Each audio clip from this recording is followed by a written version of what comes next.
Y bueno, pues he estado compartiendo con ustedes la semana pasada acerca de nuestro llamado, que es un llamado a la transformación. Y pues vimos cómo el pecado trajo mucha desgracia a la vida del hombre, y pues esa separación por causa del pecado que llevó a que la tierra fuese maldita y el hombre también fuese castigado. Algo que originó todo esto, ¿qué fue? El hombre, ¿por qué peca? Por desobediente. La desobediencia es la causa de nuestro pecado, y por cuanto pecamos somos castigados y acarreamos maldición para este mundo. Entonces esa es la condición del mundo. Yo te mencionaba la semana pasada que a donde quiera que tú mires, el mundo está lleno ¿de qué? De problemas. Problemas en la vida personal. ¿Quién no tiene? Graves o no, pero hay problemas. Problemas en tu relación, problemas con tus hijos, problemas en tu colonia, problemas en tu ciudad, en tu país, y a cualquier país que estemos mirando son las mismas circunstancias, ¿verdad? Entonces, cuando nosotros estamos conscientes de todo ello, yo te decía que todo esto afecta a la iglesia, y por lo tanto a veces la iglesia no puede influenciar de la manera en que Dios ha querido, positivamente y de bendición para el mundo. La iglesia está para bendecir, amén. Tenemos que ser sal y luz de este mundo, como la palabra de Dios nos enseña. Y eso es precisamente, como yo te mencionaba hace un momento, que nos lleva a estar en la condición que estamos, viéndolo desde una perspectiva personal, que estamos desobedeciendo. No porque estemos en Cristo significa que solamente a nosotros nos afecta esa desobediencia. Aquellos que no creen en Dios, o aquellos que puedan tener otra religión, es lo mismo para ellos. Ellos pueden decir que no pecan, ellos pueden decir que están bien, que no necesitan conocer de Dios, o en la manera en que ellos están conociendo a Dios está bien, pero lo que en sí debemos de considerar, que todos por desobediencia a Dios, por no conocer o aún conociendo la palabra, desobedecemos y caemos en pecado. Y lo vuelvo a reiterar, ¿qué provoca el pecado en nuestra vida? Castigo y maldición. Por eso es importante que nosotros estemos cumpliendo nuestro llamado a ser transformados, cumplir nuestro propósito que Dios quiere que cumplamos en esta tierra, y que cumplamos ciertamente nuestro llamado para ir y hablar de las buenas nuevas, el mensaje del Evangelio, para que todos vengan al conocimiento de la verdad que hay en Cristo Jesús. Y fue lo que enfatizaba yo la semana pasada con respecto al ejemplo de Adán y Eva. Por cuanto ellos desobedecieron, cayeron en la tentación, pecaron y fueron castigados, y la tierra fue maldita. Y vemos todas esas consecuencias que se vinieron sobre la vida de sus hijos, porque ya vimos cómo Caín mató a su hermano Abel, y de esta manera vemos también cuando Dios confronta a Caín con su pecado, ¿qué dice? Cuando Dios le pregunta, ¿dónde está tu hermano? No sé. Y es muy fácil mentir. La vida de pecado nos lleva a mantenernos siempre en la mentira, porque pensamos que mintiendo nos vamos a librar del castigo. Y muchas veces así pasa, ¿verdad? Uno simplemente por no asumir responsabilidad ante nuestros hechos, es muy fácil mentir, y a lo mejor por el momento la libramos. podemos decir por poco, pero no estamos conscientes de que la mentira y nuestro pecado traerán consecuencias. Entonces tenemos que mantenernos firmes. Ahora que nosotros hemos recibido el llamado de Dios, ¿para qué Dios te ha llamado? Para ser transformado. Entonces de esta manera es como nosotros debemos de mantenernos precisamente en ese sentido. Y yo creo que si nosotros analizamos la historia de Sansón, a veces le podemos dar una perspectiva de acuerdo a lo que está escrito, porque no está detallada totalmente la vida de Sansón, de su niñez, de su adolescencia, y ya vemos algunos hechos en su adultez, ¿verdad? Pero para mí todo hace ver que es Gedeón, ¿verdad? Hablando de Sansón, perdón, ¿sí? Hablando de Sansón, vemos cómo él fue llamado aún antes de nacer para servir a Dios como nazareo. Vemos las indicaciones que Dios le dio a su madre, a su padre, para que cuidaran del niño.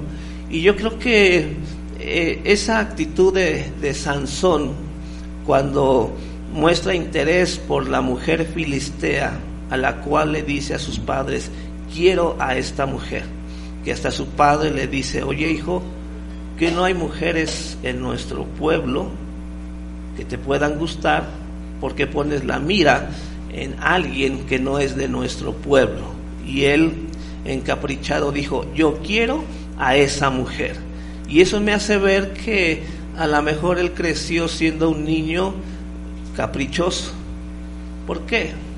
Me imagino que la mujer, si conocemos su trasfondo de su madre, vemos que era estéril, y por el favor de Dios recibió las palabras del ángel de que ella iba a tener un hijo, ¿sí? Entonces vemos que a lo mejor esa actitud de los padres, imagínate cómo la madre recibe la visita del ángel de Jehová y le dice que va a tener un hijo, y quién va a ser, y que va a ser usado por Dios.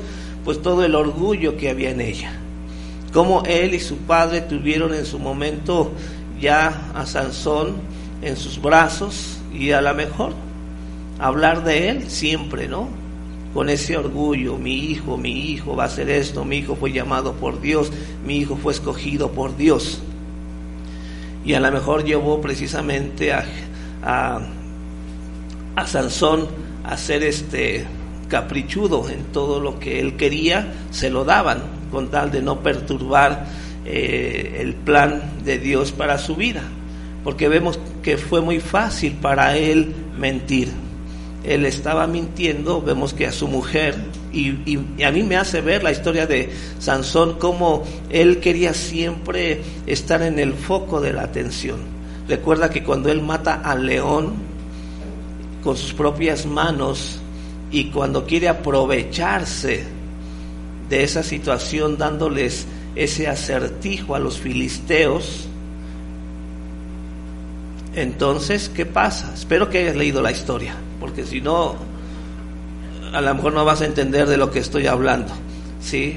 Porque tampoco quiero alargarme con toda la historia por detalles, pero vemos que él mata al león y se crea un panal de abejas en el cadáver del león, y él va con los filisteos, les da un acertijo, y él hacía referencia de eso, acerca de la ferocidad del león y de cómo del león nace lo dulce, ¿verdad? Que era la miel que se había formado en el cuerpo del león ya muerto. Y vemos que los filisteos, al no saber, y él hace una apuesta todavía: si me adivinan, yo les doy tantas telas, tantos vestidos. Si no me adivinan, ustedes entonces me dan. Y vemos que pasaban los días y los filisteos no sabían cómo responder al acertijo. Van con su mujer filistea y la presionan para que les diga: sácale la verdad, sácale la respuesta a tu esposo, porque si no, tú vas a pagar las consecuencias. Y ella va, le ruega a Sansón, ¿y qué pasa?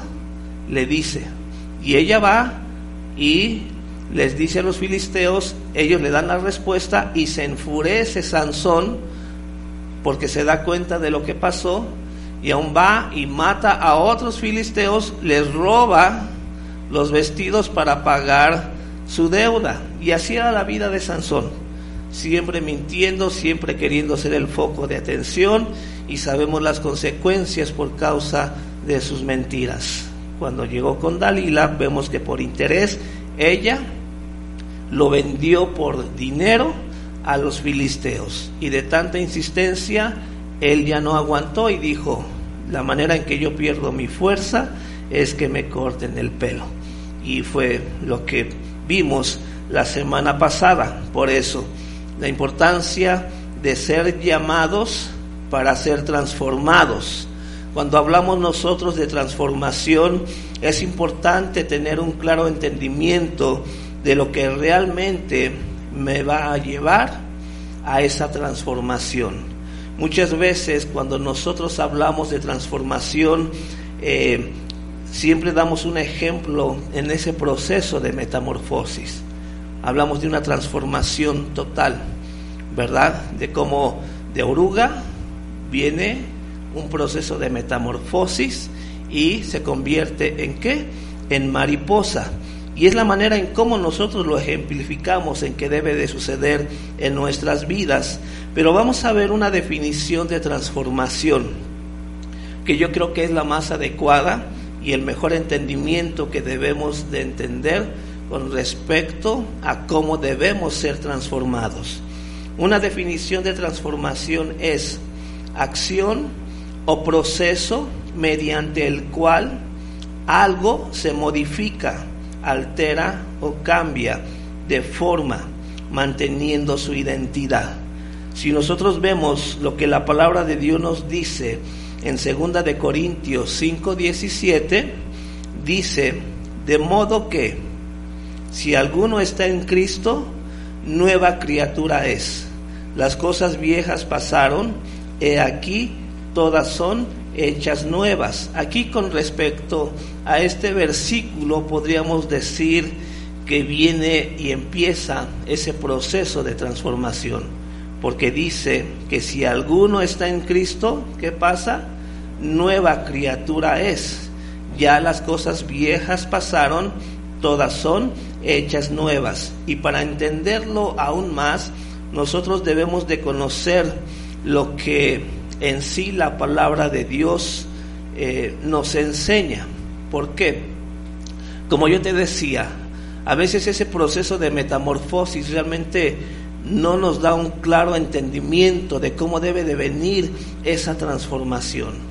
De acuerdo a la definición que yo te estoy dando, dice que la transformación es la acción o proceso mediante algo se modifica, altera o cambia, pero mantiene su identidad. Es como cada uno de nosotros.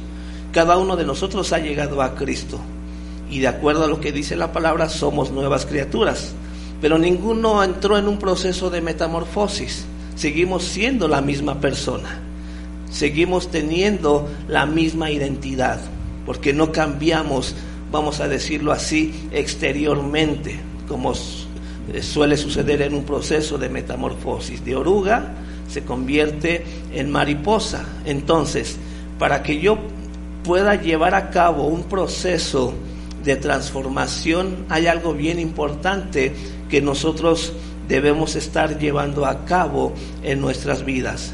Si yo te pregunto, ¿cuántos de ustedes que han llegado a Cristo, no sé, puede ser hace 6 meses, hace 1 año, hace 2 años, 10 años, 20 años, no importa cuántos años ya tengas de haber llegado a Cristo?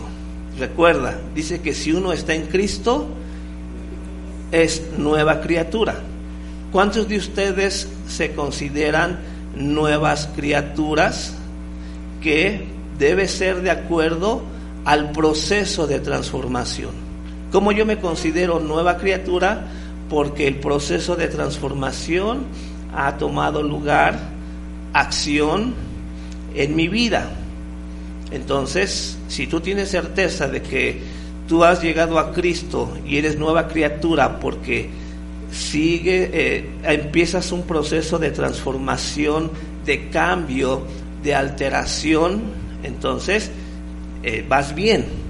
Pero si tú dices, no, pues realmente yo no veo ningún cambio, sigo siendo el mismo, la misma desde que llegué a Cristo, sigo hablando groserías, sigo pecando, sigo esto, sigo aquello, entonces puede a lo mejor esto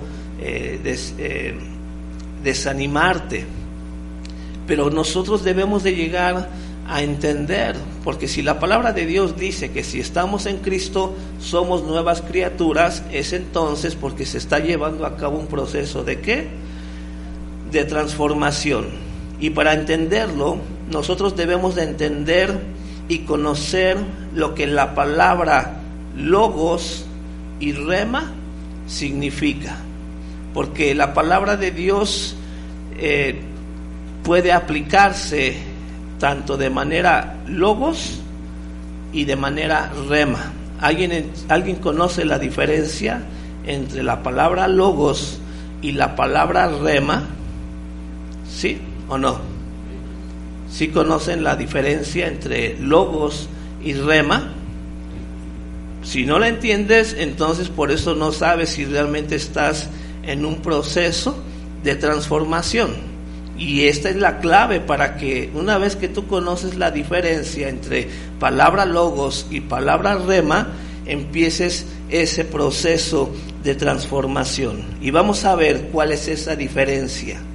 La diferencia entre estas dos palabras es, mientras que logos es la palabra escrita, o sea, tu Biblia, ya sea que la tengas impresa en papel o en tu Biblia, etcétera, esa es la palabra logos, la palabra escrita. Pero la palabra rema o un rema puede llegar mientras leemos la Biblia. A medida que Dios ilumina cierta porción de la Escritura, o puede llegar a nosotros por medio de una palabra declarada por otra persona. ¿Ves la diferencia? ¿Por qué es importante que un cristiano, alguien que está en Cristo, para que pueda llegar a ser nueva criatura, necesita primeramente leer la palabra? Y podemos, ¿en qué me va a ayudar a mí leer la palabra escrita? En tener conocimiento. Pero sabemos que el conocimiento no es suficiente, porque podemos conocer mucho de la palabra y seguimos siendo la misma persona, seguimos siendo groseros, desobedientes, pecando, rencorosos, faltos de perdón, enojones, rateros, todo. Sí, no hay cambio, no hay transformación. Pero te sabes la Biblia al derecho y al revés, sabes versículos de memoria, pero no se trata de que nosotros memoricemos la palabra, se trata de que nosotros recibamos el rema de la palabra. Como ya te mencionaba, ¿qué es el rema? Es algo que viene de parte de Dios, un entendimiento más profundo, espiritual, de parte de Dios para nuestras vidas. Un ejemplo, yo a veces les he comentado que mi tiempo en Singapur fue muy difícil y yo sufría. Yo le llamo sufrimiento porque en verdad estaba yo sufriendo. No me entendían, yo sentía rechazo de los hermanos, de los pastores, me presionaban, me disciplinaban y todo eso yo lo tomaba como algo malo. Decía, ¿por qué me tratan así? ¿Por qué me rechazan? ¿Por qué no me hablan? ¿Por qué me tratan mal? Yo pensaba que pues a lo mejor porque soy mexicano, porque no entiendo lo que ellos son, etcétera, etcétera. Y yo llegué a un punto en que me sentía tan mal que todo era sufrimiento de parte de todo lo que estaba pasando en ese momento en mi vida, que una vez yo llegué delante de Dios y dije, Señor, ya no aguanto, en verdad que ya no puedo, yo no sé por qué este rechazo, este sufrimiento, etcétera, etcétera. Yo quiero regresarme a México y Y me acuerdo que yo le preguntaba, dime qué tengo que hacer, Señor. ¿Qué tengo que hacer para que esto se acabe? Y de manera muy calmada fue la primera vez que escuché la voz de Dios de manera audible y me dijo, obedece. Así. Dije, ¿qué, Señor? Obedece. Y en ese momento ya me puse a reflexionar y dije, bueno, pero ¿de qué manera? O sea, si el Señor quiere que obedezca, pues voy a obedecer. Ya no voy a decir nada, ya no me voy a quejar, simplemente voy a obedecer. Y yo le dije a Dios en ese momento, ok, si esto quieres, esto voy a hacer. Y empecé a obedecer. Llegué al otro día, empecé con mis actividades, ir a la escuela bíblica, después a la oficina de la iglesia, hermano Luis esto, hermano Luis aquello, que tenía que lavar baños, aspirar la alfombra, acomodar sillas, terminaban las clases entre semana, volver a recoger sillas y así. Pero yo ya no me quejaba, ya no decía nada, todo lo hacía ahora para la gloria de Dios, porque Dios me había dicho, tú simplemente obedece. Y recuerda, la misma palabra de Dios nos dice que todo lo que hagamos, ¿cómo debemos hacerlo? Como para el Señor, ¿verdad? Con contentamiento, con alegría, sentirte digno de que estás haciendo algo para nuestro Señor.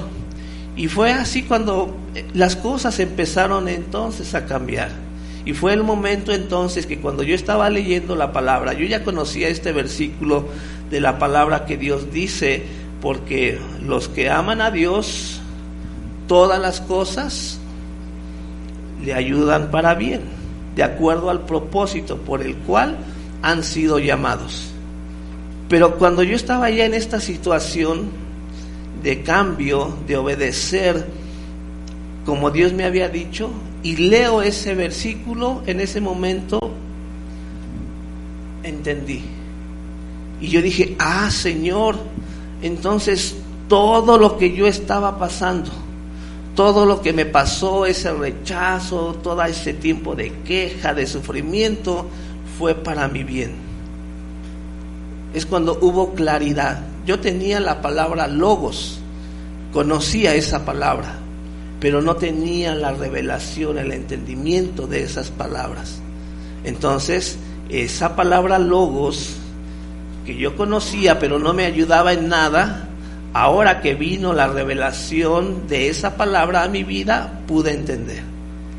Y pude sentirme la persona más dichosa en ese momento, de que estaba yendo hacia el propósito de Dios para mi vida. Entonces, de esto se trata, que cuando tú lees la palabra, ¿cuántas veces no nos has escuchado decir, sea yo o algún otro pastor o algún otro hermano en la iglesia, lee la palabra, lee la palabra? Todos los días debemos leer la palabra. De hecho, ¿cuántos de ustedes recibieron la guía para leer la Biblia en un año? Espero que la hayas recibido y que si la recibiste, la estés llevando a cabo. Sí. Porque esa palabra logos, en un momento dado de tu vida, se va a convertir en un rema. Amén. Y el proceso de transformación estará llegando a tu vida. Por eso, que si nosotros hablamos del concepto de transformación, y vamos a llamarlo así, una transformación social. A veces nosotros como cristianos estamos también dentro del círculo religioso. Nos dicen que estamos en una religión. Como cristianos somos una religión, pero realmente no es lo que nosotros debemos estar viendo el cristianismo como tal. No somos una religión, somos un estilo de vida. Amén. Y mi estilo de vida tiene que dar a demostrar los principios de Dios. Simplemente haz memoria. ¿Con qué propósito Dios escogió al pueblo de Israel? ¿Por obediente? No.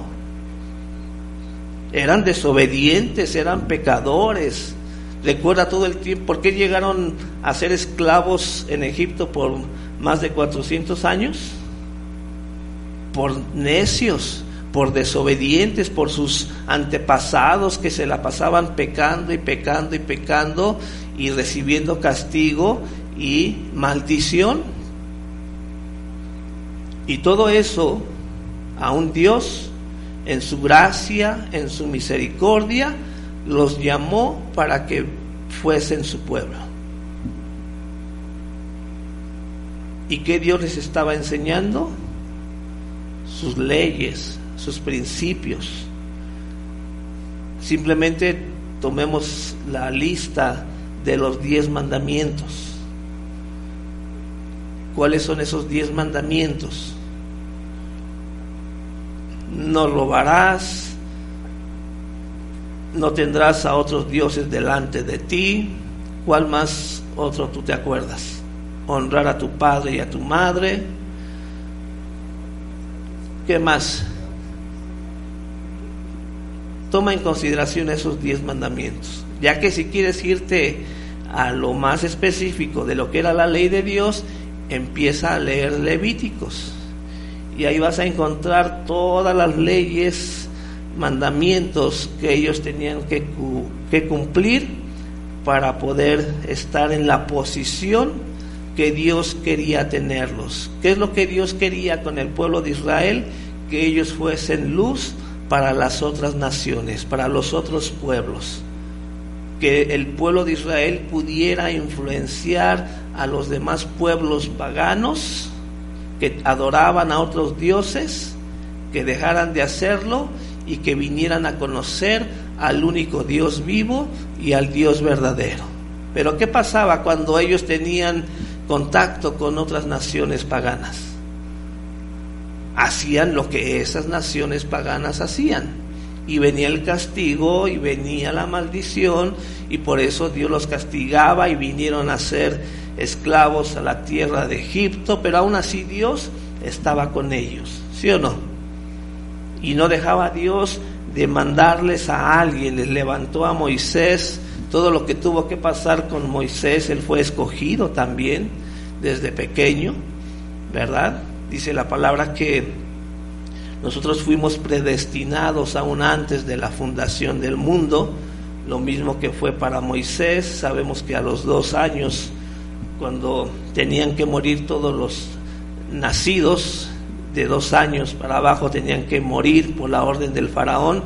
Su madre, al no querer que Moisés, su hijo, su bebé muriera, lo puso en el cauce del río, y la hija del faraón lo adoptó como suyo, y él creció dentro del palacio de faraón. Y a la edad en la que ya fue él preparado para cumplir su propósito en Dios, pasó lo que pasó para que él viniese a ser el libertador del pueblo de Dios. Pero aún así, saliendo ellos de la opresión de Egipto, ¿qué siguieron haciendo a ellos? Pecando, desobedeciendo, quejándose delante de Dios.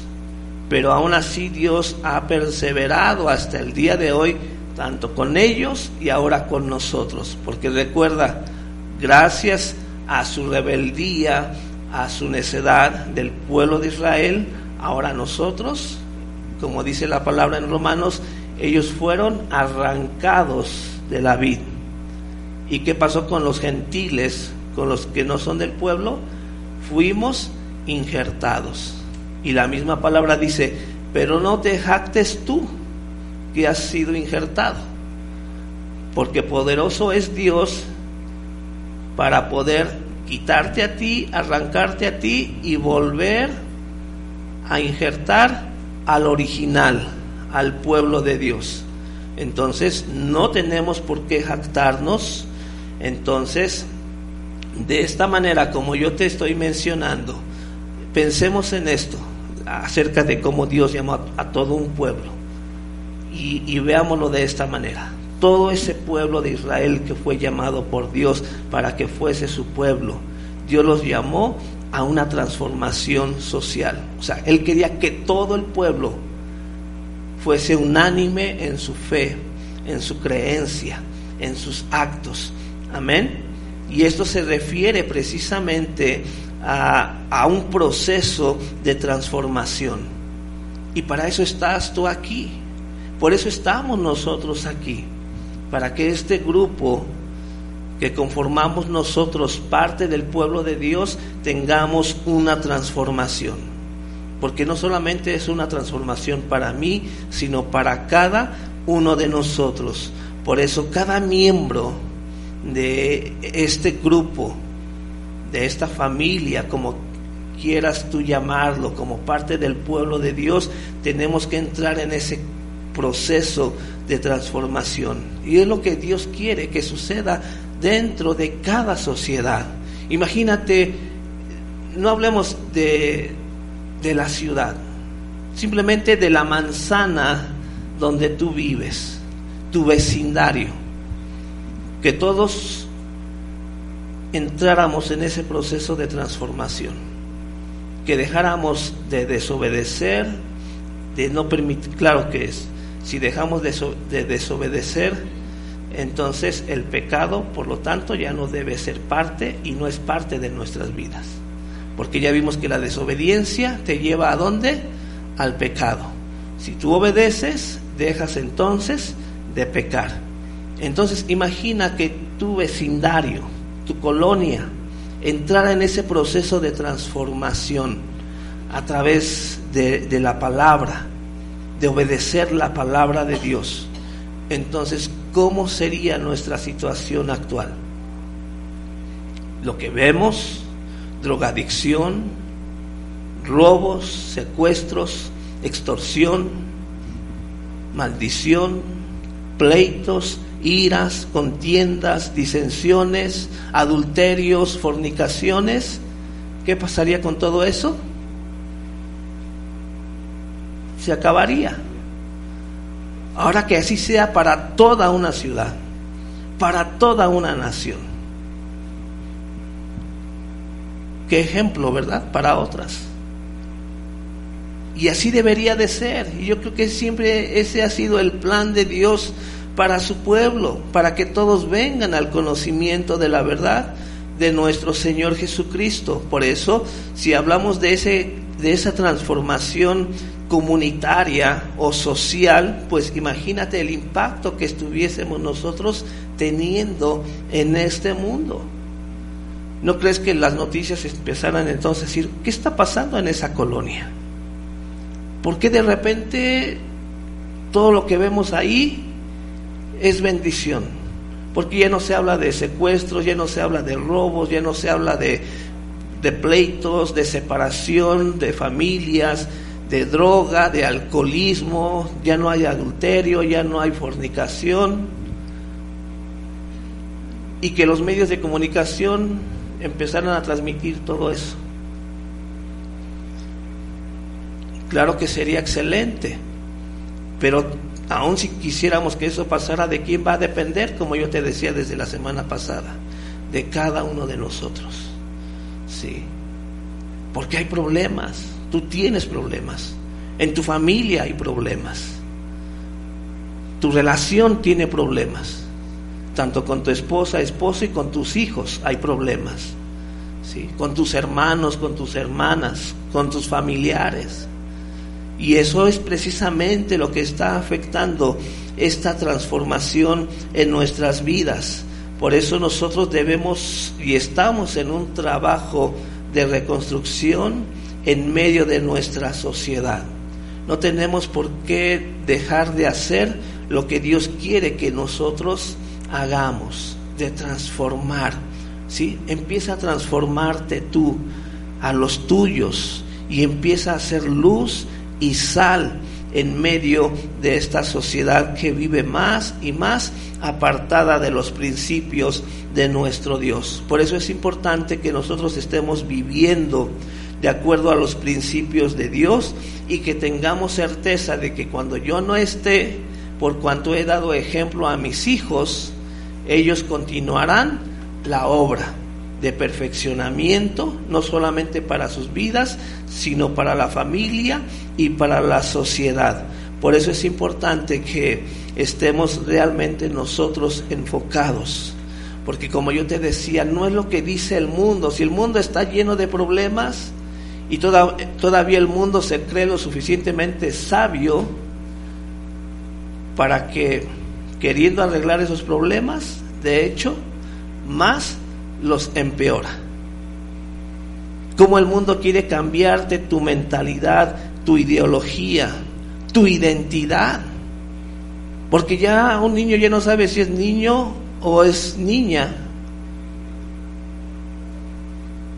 Ahora vemos cómo están peleando el derecho a que los niños decidan por sí mismos si quieren ser transexuales o no.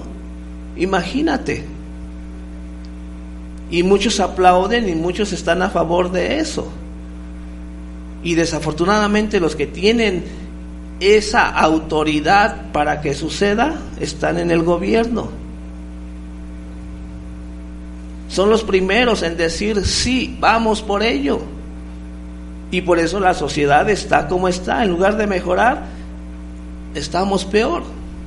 Y así como ese ejemplo, nosotros podemos hablar y mencionar muchos, pero precisamente por cuanto nadie está en un proceso de transformación de acuerdo a los principios de Dios. Dios quiere que seamos luz y sal de este mundo, porque una luz no se pone debajo de la mesa, sino que se pone encima para que alumbre todo.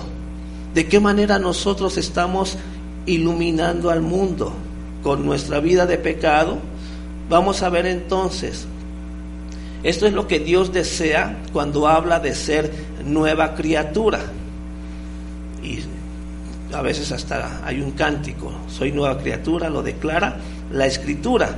Segunda de Corintios 3:18 dice, Segunda de Corintios 3:18, así que todos nosotros, a quienes nos ha sido quitado el velo, podemos ver y reflejar la gloria del Señor. El Señor, quien es el Espíritu, nos hace más y más parecidos a Él a medida que somos transformados a su gloriosa imagen. ¿Hacia qué estamos siendo transformados? A la gloriosa imagen de nuestro Señor Jesucristo. Por eso vemos, como dice aquí, así que todos nosotros, a quienes nos ha sido quitado el velo, por eso nosotros ahora podemos ver claramente. Los que no están en Cristo, los que no creen en Dios, siguen con el velo, no pueden ver nada. Pero dice, ahora podemos ver y reflejar la gloria del Señor. Por eso, así como yo te mencionaba hace rato, si miramos hacia el pueblo de Israel, que todo el pueblo de Israel tenía que estar comprometido para ver y reflejar la gloria del Señor. Tristemente, nada más, ¿quién era el único que podía ver y reflejar la gloria del Señor? De todo un pueblo, solamente ¿quién? Moisés. ¿Por qué? Porque Moisés, en su llamado, decidió que se cumpliese el propósito que Dios tenía para su vida. Recuerda que él estuvo renuente cuando le dijo Dios, ve y saca a mi pueblo de Egipto, libéralo. Y él, no, Señor, pero ¿cómo? Él tenía temor de regresar a Egipto porque temía que el faraón lo matase, porque recuerda que él había matado a un egipcio y salió huyendo para no pagar las consecuencias de su asesinato, ¿verdad? Pero vemos que él tenía temor. No, Señor, ¿cómo crees? ¿Yo? ¿Quién soy yo para ir y hablar con faraón? Hasta hablo mal, soy tartamudo, no me puedo expresar. Él queriendo quitarse la responsabilidad. Si no te preocupes, ahí está tu hermano Aarón, él hablará por ti. Yo te digo a ti lo que tienes que decirle a Faraón, pero a través de tu hermano. Lo que yo te digo, se lo dices a tu hermano y tu hermano al Faraón. Y al final no tuvo de otra. Tuvo que responder al llamado de Dios para su vida. Entonces, imagina que sea así todo el tiempo. Que solamente aquel que está dispuesto a sufrir o pagar las consecuencias o tomar las decisiones necesarias para manifestar, para ver y manifestar y reflejar la gloria del Señor, sea uno. Imagínate uno dentro de cada congregación. La iglesia nunca entonces va a estar en la capacidad de influenciar a nuestra sociedad. Por eso dice cada uno de nosotros, dice todos nosotros, a quienes nos ha sido quitado el velo, a todos se nos ha quitado el velo y podemos ver y reflejar la gloria del Señor. Por eso es importante, como la palabra dice, el Señor, quien es el Espíritu, nos hace más y más parecidos a Él a medida que somos transformados. ¿Qué nos lleva a ser más como Él? Nuestra transformación a la gloriosa imagen de nuestro Señor. Veamos Romanos 12:2.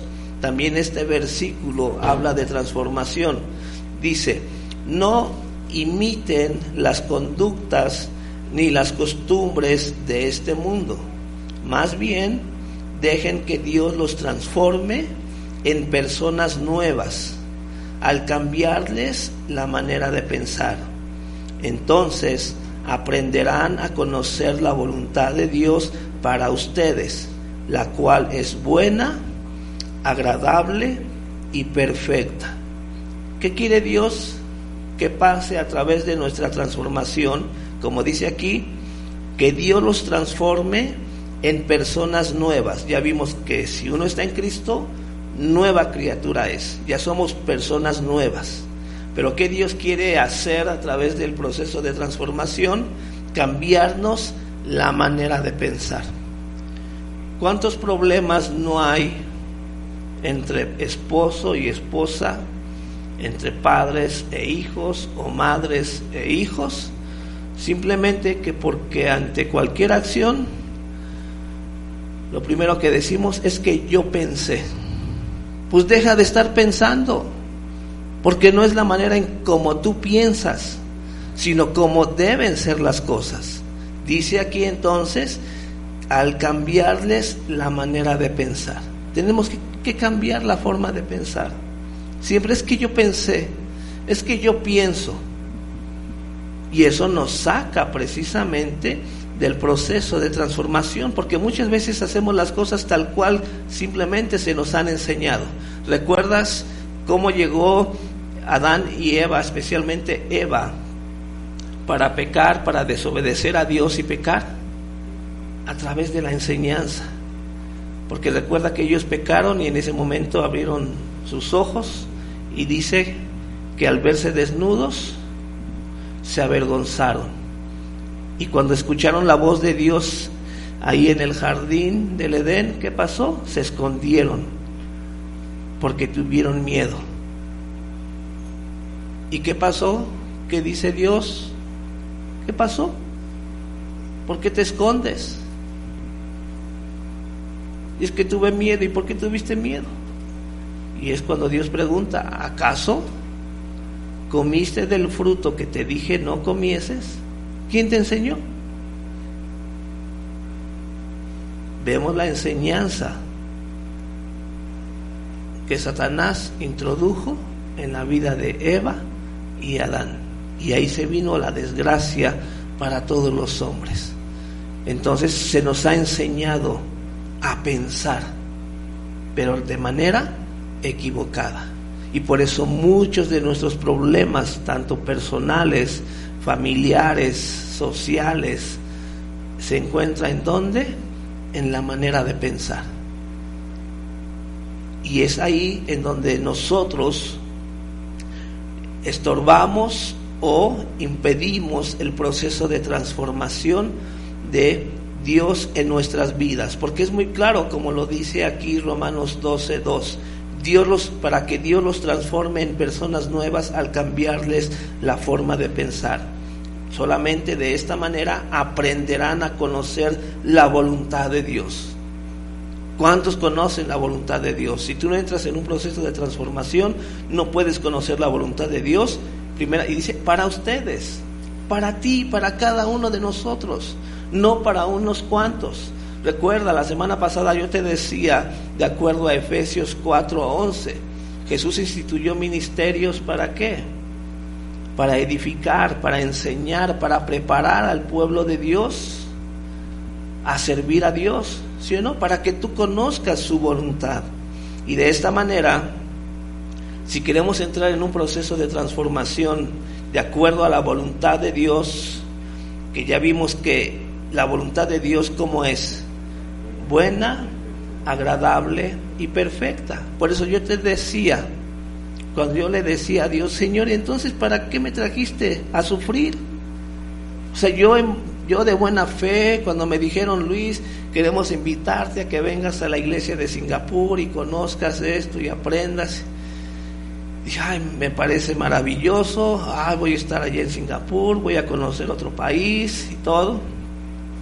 Pero nunca había pensado en lo que me iba a costar, ¿sí? Pero toda esa queja, todo ese sufrimiento, ¿qué lo estaba originando? Mi falta de cambiar mi forma de pensar. Todo quería que fuese de acuerdo a lo que a mí se me había enseñado aquí en México. Y no, allá es otra cultura, allá son otras costumbres. Aunque podemos decir que son principios de familia, pues a veces no concuerdan, ¿sí? Entonces son cosas que muchas veces no entendemos, porque yo todavía no conocía la voluntad de Dios para mi vida y no sabía que era buena, agradable y perfecta. Cuando entonces, como decimos, se me cayó el 20, ahora sí, por voluntad de Dios vine, y ahora que entiendo su voluntad, porque mi forma de pensar ha cambiado, es buena, agradable y perfecta. Porque todo lo que estaba pasando, mi relación con los hermanos, con la iglesia, era siempre como una agresión hacia mí. Y cuando empiezas a conocer la cultura, la tradición, yo siempre en un momento dado me sentí excluido, porque allá en Singapur se acostumbra que si un grupo de nosotros vamos a comer a algún lado, y por lo regular siempre se piden diferentes guisados, diferentes platillos y un tazón de sopa, de caldo, para todos. Entonces, entre ellos, tanto en familia como singapurenses, no tienen ningún problema en compartir el mismo tazón de caldo. O sea, me refiero que tú agarras tu cuchara, cuando quieres caldo, tomas, y el otro lo hace. Yo me sentía muy mal porque al principio lo pedían para ellos y un tazoncito aparte para mí. Pero ellos lo hacían en respeto, porque sabían que yo no era singapurense, pero era tanta así el ataque, mi falta de entendimiento, que yo lo tomaba como un rechazo hacia mi persona. Ellos lo hacían por respeto. O sea, nosotros no tenemos problema de meter la cuchara uno del otro y comer, o agarrar del guisado aquí, del guisado de allá. Y yo lo tomaba como un rechazo hacia mi persona. No fue sino hasta que conocí la voluntad de Dios y empecé a obedecer y comprobar que la voluntad de Dios es buena, agradable y perfecta, créeme que todo eso cambió. Cuando yo ya era partícipe del mismo tazón, ya no pedían uno aparte para mí, hubo aceptación. ¿Y todo por qué? Porque uno empieza ese proceso de transformación. Para ti, para nosotros, ay, guácala, ¿no? O sea, ¿cómo se les...? Porque ni en familia lo hacemos, ¿sí o no? Aun si tu mamá, tu papá te ofrece de su bebida, ay no, hasta le cambia la posición, ¿no? Para no tomarle de donde le tomó tu mamá o tu papá. Para nosotros es asqueroso, digámoslo de esta manera, pero hay culturas en que no lo es, ¿sí?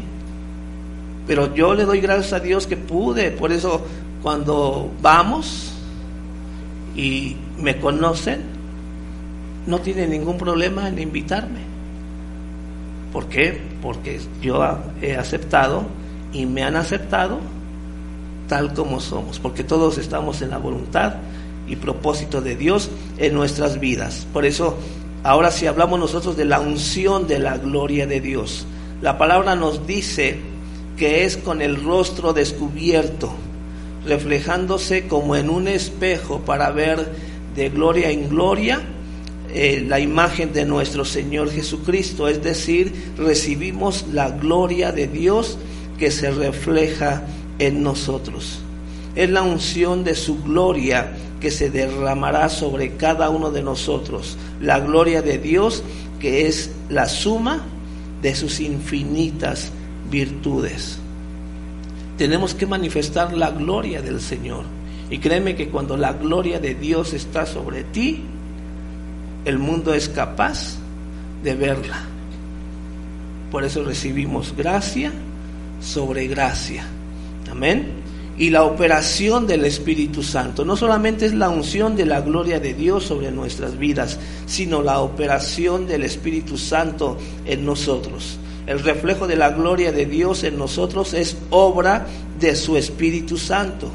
Al operar este reflejo, cuando está en acción este reflejo de la gloria de Dios en nuestras vidas, recibimos las virtudes de la presencia del Espíritu de Dios en nuestras vidas. Imagina cuánta era la gloria de Dios que se manifestaba en el rostro de Moisés, porque dice que hasta brillaba y él tenía que cubrirse el rostro para poder estar entre el pueblo, porque el pueblo no era capaz de ver directamente hacia la gloria del Señor.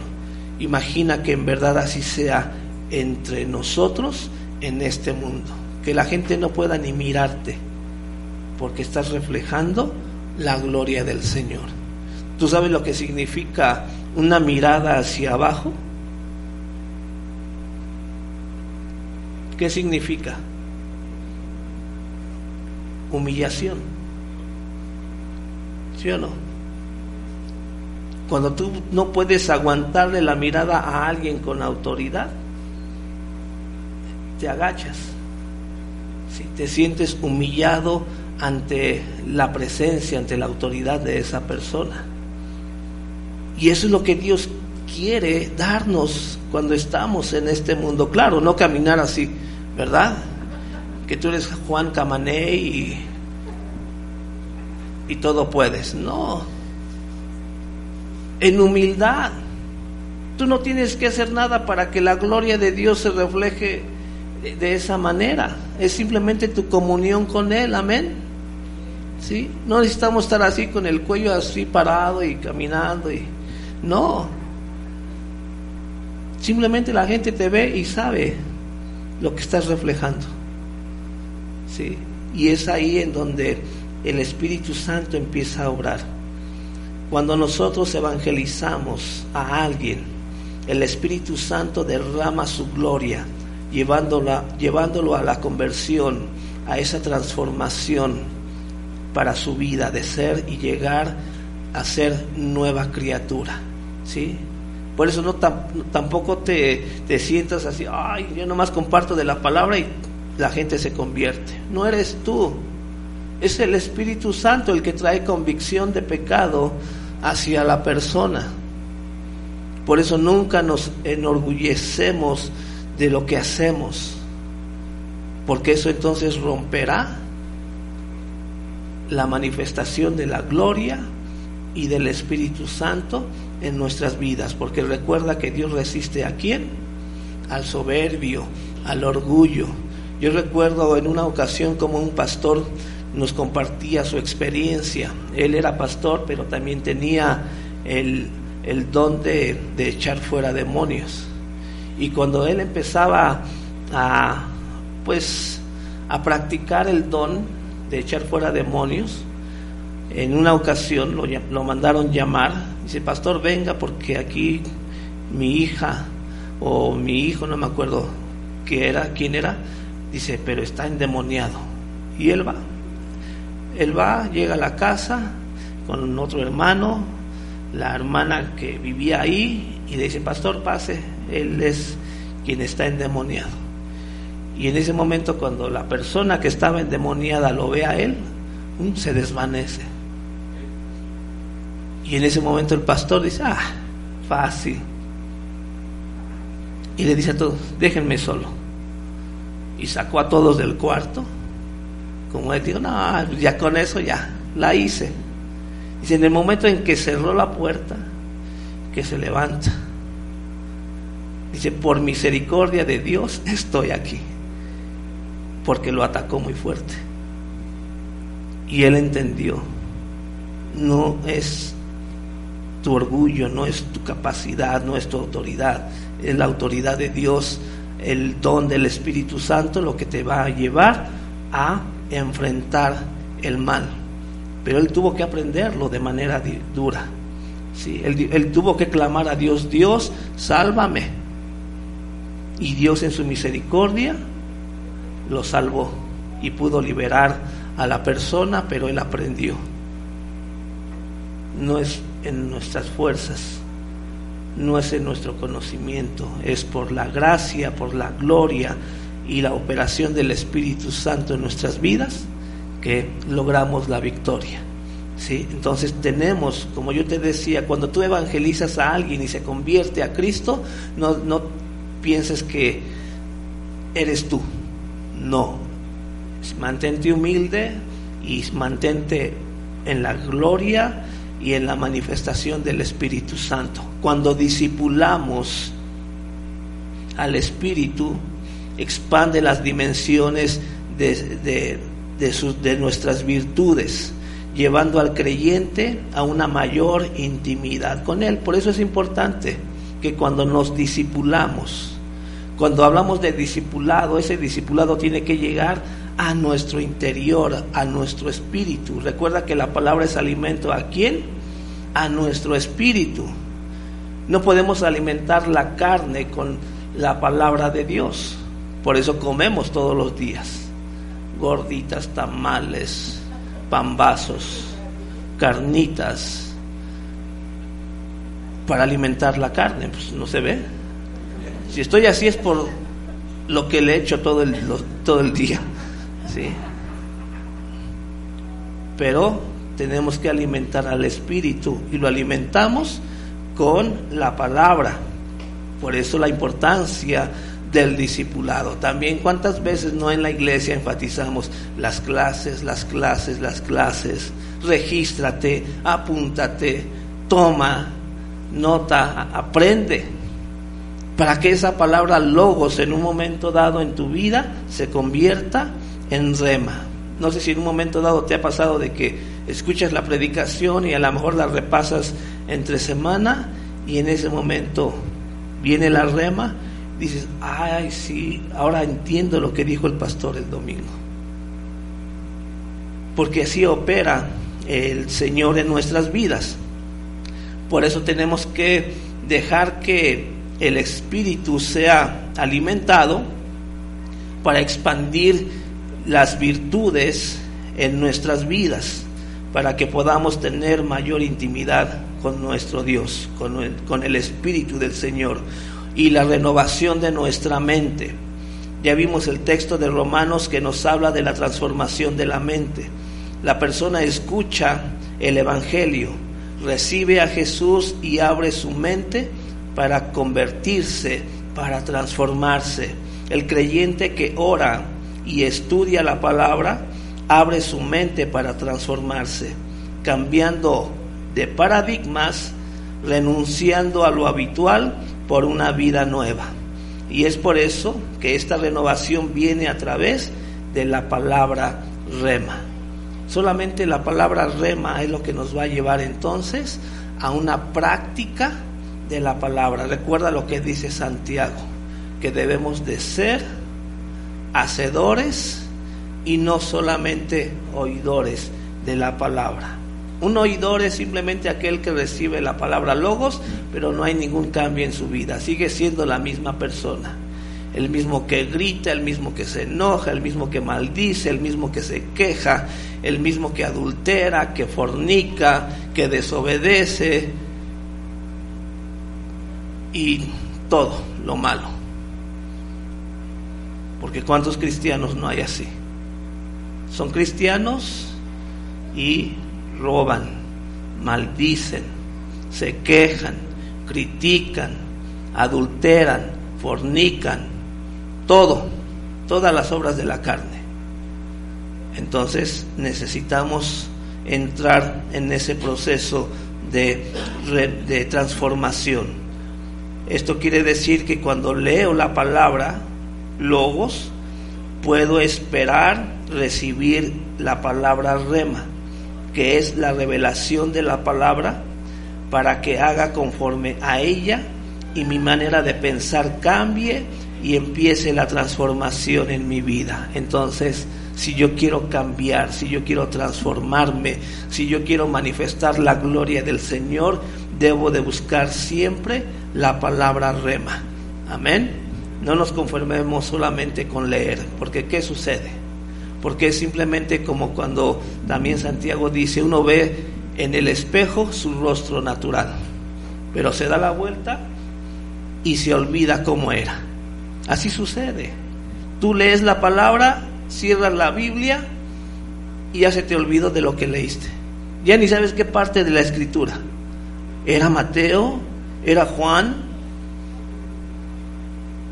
Ya no sabes en qué libro estaba ni qué capítulo fue. Necesitamos buscar la transformación en nuestras vidas.